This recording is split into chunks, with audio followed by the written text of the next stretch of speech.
construire un peu Jacques Lang en Picardie, est-ce que c'était une possibilité? Mais non, c'est un épisode qui m'attriste. Qui m'attriste parce que, bon. Mais qui m'attriste surtout dans les conditions dans lesquelles il est venu, ce bonhomme. C'est que ça part quand même, et là encore on parle de l'abstention, de ça, mais quand même, pour les gens qui ont assisté à cet épisode local. On a d'un côté un parachuté, un type qui vient, Bourgel pour me nommer, et puis on a tout le monde qui monte en disant « Oh, ce parachuté, quelle horreur, etc. Il faut... hein. » Et celui, et pour se défendre, un des candidats pressentis, qu'est-ce qu'il fait? Tellement il a du mal à se faire entendre par la direction nationale de son parti, et il va chercher, il va manœuvrer en allant chercher un type en disant celui-là, s'il est élu, je passe un deal avec lui, il sera probablement ministre de je sais pas quoi, et donc moi son remplaçant, comme ça je serai député. Au bout du compte, on a ramené eh bien, le débat en dessous de zéro. Ce que l'on reprochait du parachutage de l'un, on l'a amené pour les autres. Et ça veut dire à quel point des gens sont prêts à tout pour avoir une place, simplement pour le plaisir d'avoir une place, pour satisfaire un ego, une ambition. Moi, très franchement, je m'inscris vraiment en dehors de tout cela.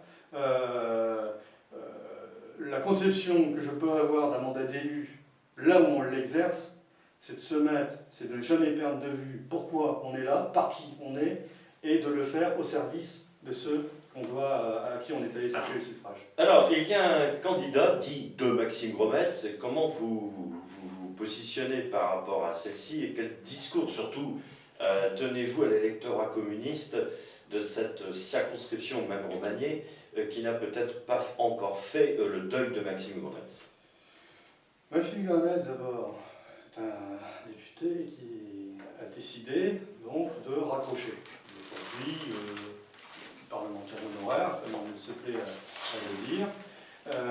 Donc il a abandonné en cours de mandat, il a décidé de raccrocher. Je suis un peu... Maxime Grometz est un homme qui on ne peut pas reprocher travail, etc. Et pour qui nous avons fait d'ailleurs des années et des années durant beaucoup de campagnes électorales. Nous en avons usé des semelles. Mais voilà, il était vraiment porteur d'un destin collectif. Il permet d'arriver à ces candidatures. Moi, ma candidature, celle de mon suppléant, elle s'inscrit dans une démarche collective, avec une continuité avec la présidentielle dans le cadre du Front de gauche et du programme qui va avec. La candidature, d'une part, c'est quand même un peu bizarre pour des révolutionnaires de dire « je désigne mon successeur ».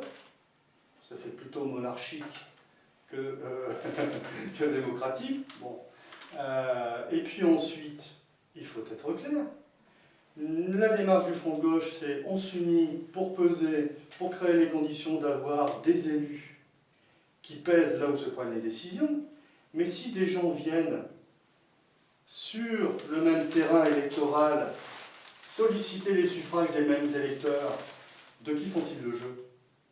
Ils vont aider à ce qu'il y ait un candidat socialiste, à être plus facilement élu. Diviser les forces les plus progressistes, les plus radicales, que je représente, voilà, je suis engagé autour d'un programme.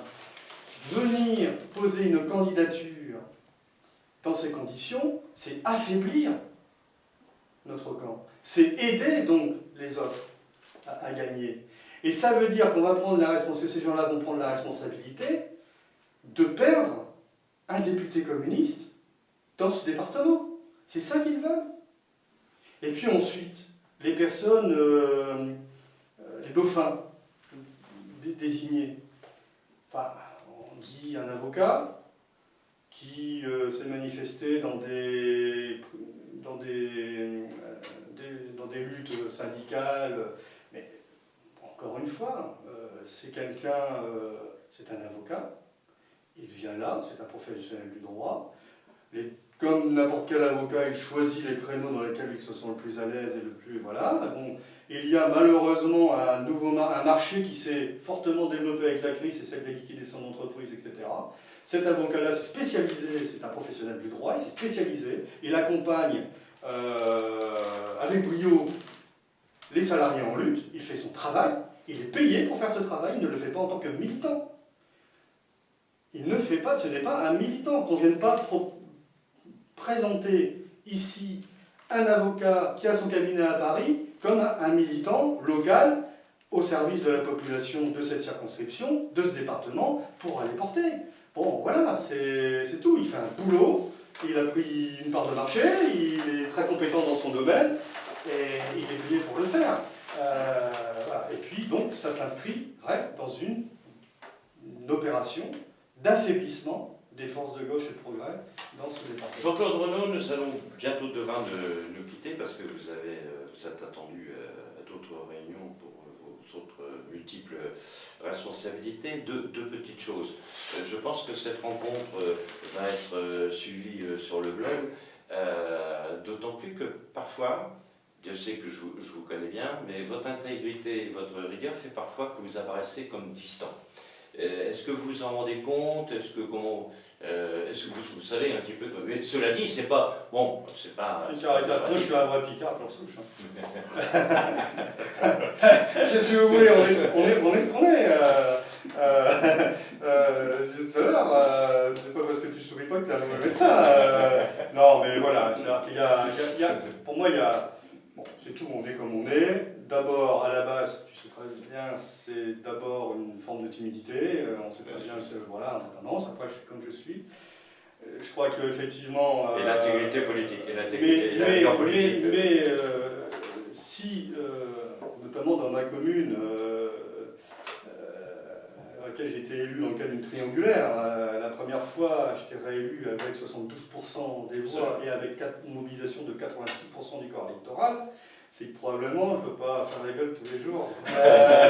Il sourit même. Voilà. Donc, bon, voilà. Oui, je suis un être humain. Bon, après, on est comme on est, effectivement. Je suis souvent dans la lune aussi quand pour mes pensées, quand je me balade, etc.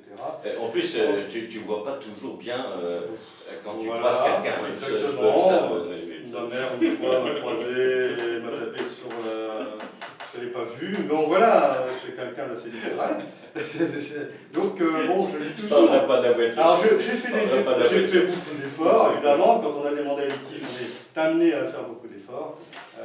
Mais après, il ne faut pas rentrer dans le... Moi, vous savez, je connais des élus qui pensent qu'il suffit de faire des resets, dire oui à tout le monde pour d'être gentil, pour être élu.